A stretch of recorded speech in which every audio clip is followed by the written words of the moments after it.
कसैले रहर कसैले बाध्यता। सो साथीहरू welcome to my mini vlog. आज चाहिँ हामी पाटनमा पुगिसकेका छौँ। डोल्पा जिल्लाको ठुलीभेरी नगरपालिकाको वडा नम्बर 6 को रूपाटन हो यो। यस्तो पाटनहरू धेरै नै छ डोल्पामा। सो गाइजहरू आज यहाँ छोड्ने भनेर चाहिँ प्लानिङ भइरहेको छ र धेरै यसो चाहिँ रहरले घुम्नलाई आउँछ भनेपछि यहाँका स्थानीय मान्छेहरूको चाहिँ बाध्यता हुन्छ। अब वर्षभरि खाना लाउन यो यार्सा गुम्बा नै हो होइन गाइजहरू। अनि अब बिस्तारै यहाँ बस्ने ठाउँबाट 1 घन्टा माथि जानुपर्छ र खासमा यार्सा गुम्बालाई चाहिँ स्थानीय भाषामा जरा किरा भन्छ है। अनि यार्सा गुम्बाको अर्को नाम चाहिँ त्यही हो।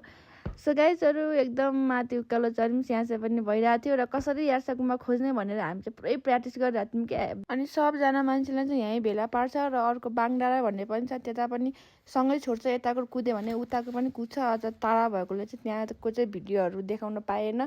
सो गाइजहरू अब स्थानीय केटाहरू यसरी लाइन लगाएर गेट बनाउँछ र टोटलको टिकट चेक गर्छ। यहाँको स्थानीय मान्छेहरू जस्तै 5-6 नम्बर वडाहरूलाई चाहिँ फ्री हो नि त, उनीहरूकै बन्द हो नि त। सो म पनि अब स्थानीय नै म पर्छु। सो मैले टिकट काटेन अनि अरूहरूले टोटली टिकट काट्नुपर्छ र टिकटहरू चेक गर्छ। अब यति धेरै मान्छेहरूलाई रोक्नै सकिँदैन क्या, जसरी भए पनि आधाले टिकट काट्दैन भागिहाल्छन् भने।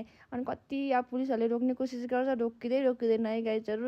एकदम गाह्रो हुन्छ कुद्न चाहिँ। फेरि कुद्नलाई त अब सबजना अब हामी कुद्न तयारी छौँ। फाइनल्ली गाइजहरू रोक्दै पनि मान्छेहरू कुदिसक्यो के। अनि अब रोक्नै सकिँदैन नि त यस्तो कुदेको मान्छेहरूलाई। सो गाइजहरू यहाँदेखि आधा घन्टा फेरि कुद्न पर्छ। एकदम गाह्रो हुन्छ, अक्सिजनको कमी हुन्छ, लास्टै लेग लाग्छ गाइजहरू। कस्तो स्यासे हुन्छ, कुद्नै सकिँदैन है। सो गाइजहरू अब चाहिँ अर्को भिडियो चाहिँ अब अर्को पार्टमा। आजलाई यति नै, बाइ बाइ। कुदाम गाइजहरू तपाईँहरू पनि।